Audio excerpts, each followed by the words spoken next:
Medicare circus? Do I have to? Not pressure. When you turn 65, Medicare does not arrive quietly. It shows up in your mailbox. It shows up on your television. It shows up on the radio. It follows you online. Suddenly, every envelope looks urgent. Every commercial sounds important. Every phone number says they can help. And you are left thinking, what the heck am I supposed to do? That is the Medicare media circus. And if you feel confused, you are not alone. More than 10,000 people turn 65 every day in the United States. That means every day a new group of people walks into Medicare for the first time. And many of them are immediately surrounded by mailers, commercials, phone calls, and promises. That is a lot of people. And where there are that many people entering a major decision, there will be marketing. Lots of it. Some of it may be helpful. Some of it may be confusing. Some of it may be technically true, but not true for your county, your doctors, your prescriptions, or your situation. That is the problem. Medicare is not just a card in your wallet. It is a decision that can affect your doctors, your prescriptions, your out-of-pocket costs, and your peace of mind. And you should not have to make that decision while feeling rushed, pushed, or frightened by an envelope that says urgent on the outside. That is why I created Medicare Self-Enroll. I am a senior. I have been through it myself. I know what it feels like when Medicare suddenly becomes real, not just something other people talk about. And after more than 40 years helping people with Medicare, I have learned one simple truth. A salesman pushes products. An advisor offers choices. I do not push plans. I help you understand. Because when you are approaching Medicare, you do not need another sales pitch. You need clarity. You need choices, not pressure. So today, let us cut through the Medicare media circus and answer the questions people are really asking. For us, second opinions come first, meaning review with someone you trust before enrolling on our site. These are questions most seniors ask about Medicare. Do I have to enroll in Medicare? Do I have to take Part B? Can I keep my employer insurance? Do I need prescription drug coverage? Do I have to choose Medicare Advantage? What happens if I miss a deadline? Why am I getting all this Medicare mail?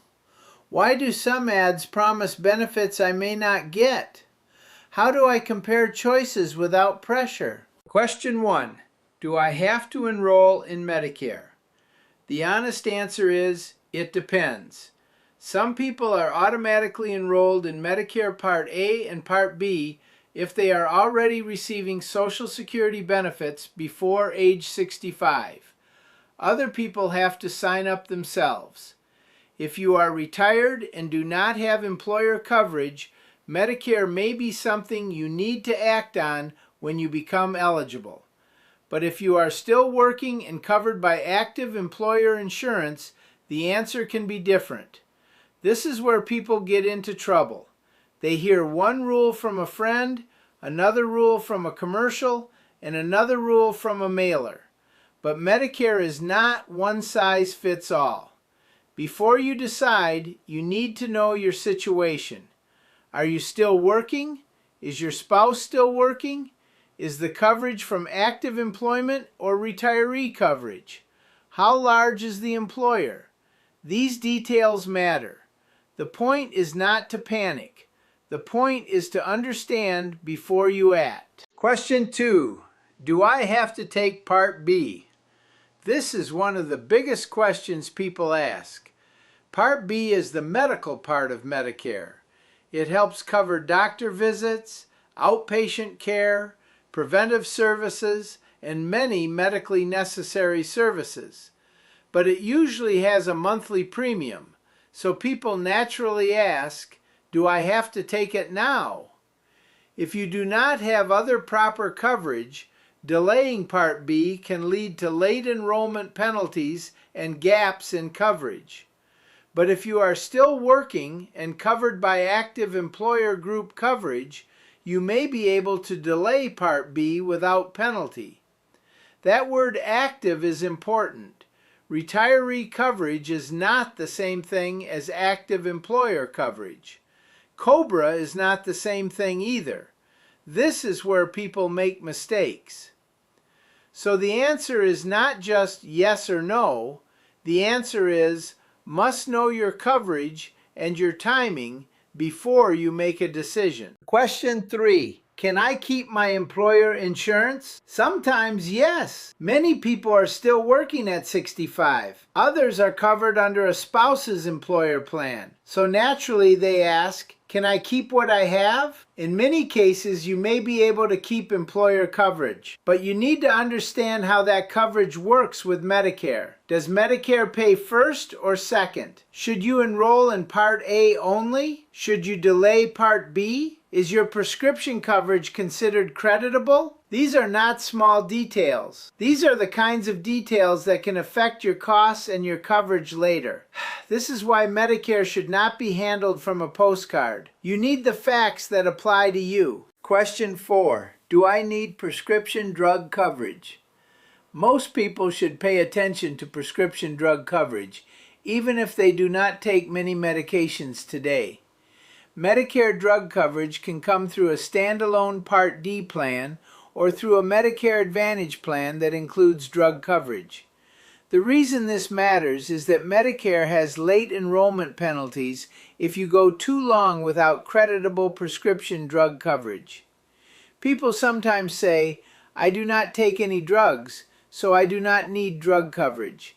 That may sound logical, but Medicare does not always work the way common sense tells you it should.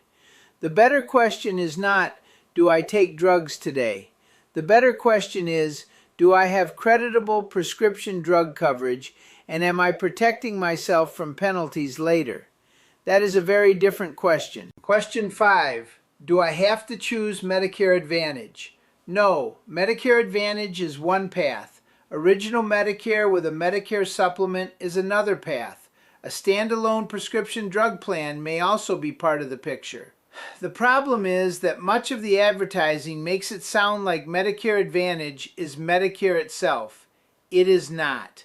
Medicare Advantage is a private plan option that replaces how you receive your Medicare-covered services. It may include extra benefits, networks, prior authorization rules, and different out-of-pocket costs. That does not mean it is bad. It means you need to understand what you are choosing. Some people like Medicare Advantage. Some people prefer original Medicare with a supplement. Some people make a choice based on doctors. Others make a choice based on prescriptions, travel, premiums, or predictable costs. The point is simple. You do not need to be pushed down one road. You need to see the roads before you choose. Question 6. What happens if I miss a deadline? Missing a Medicare deadline can matter. There can be late enrollment penalties, gaps in coverage, or limited times when you can make certain changes. That is why the media circus becomes dangerous. People are being overwhelmed by information at the exact time they need calm, accurate guidance. Some people ignore the mail because they're tired of it. Some people open the wrong thing and respond to pressure. Some people wait because they're afraid of making a mistake. The better approach is to slow down, identify your actual deadline, and understand which decision has to be made now and which decision can wait. Not every advertisement is urgent, but some Medicare deadlines are real. That is why clarity matters. Question 7. Why am I getting all this Medicare mail? Because people turning 65 are a major market. When you approach Medicare age, your name may appear in many marketing databases and mailing lists.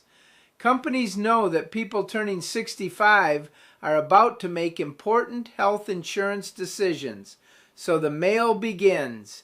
You may receive postcards, official-looking envelopes, seminar invitations, plan advertisements, and letters that say things like urgent, time-sensitive, important Medicare information, or final notice. The problem is that official looking does not always mean official. Some pieces may come from legitimate companies. Some may be advertisements. Some may be lead generation. Some may be trying to get you to call a phone number before you understand what you are calling about. So here is a simple rule. If it looks urgent, that does not automatically mean it is official. Slow down. Read carefully. Ask, who sent this? Is this from Medicare? From an insurance company? From an agent? Or from a marketing organization? That one question can save you a lot of confusion. Question 8. Why do some ads promise benefits I may not get? Because Medicare plan benefits are not the same everywhere. A television commercial may talk about dental, vision, hearing, transportation, grocery cards, givebacks, or other benefits. But those benefits can depend on your county, your zip code, the plan available in your area, and your eligibility. Just because a commercial says you may qualify does not mean you will qualify. Just because a benefit exists somewhere does not mean it exists where you live. Just because your friend gets something does not mean your plan offers it. This is one of the biggest sources of frustration in Medicare. People hear a benefit on television and assume they are missing out. Sometimes they are. Sometimes they are not. The only way to know is to compare what is actually available in your area. Question 9. How do I compare choices without pressure? That is exactly why Medicare Self-Enroll exists. You should be able to look at your choices privately. You should be able to compare plans at your own speed. You should be able to think about your doctors, your prescriptions, your budget, and your comfort level without feeling rushed. Some people are ready to enroll immediately. Others need time. Some want help. Others want to research quietly first. There is nothing wrong with that. Medicare is a serious decision. It should not feel like buying something during a countdown sale.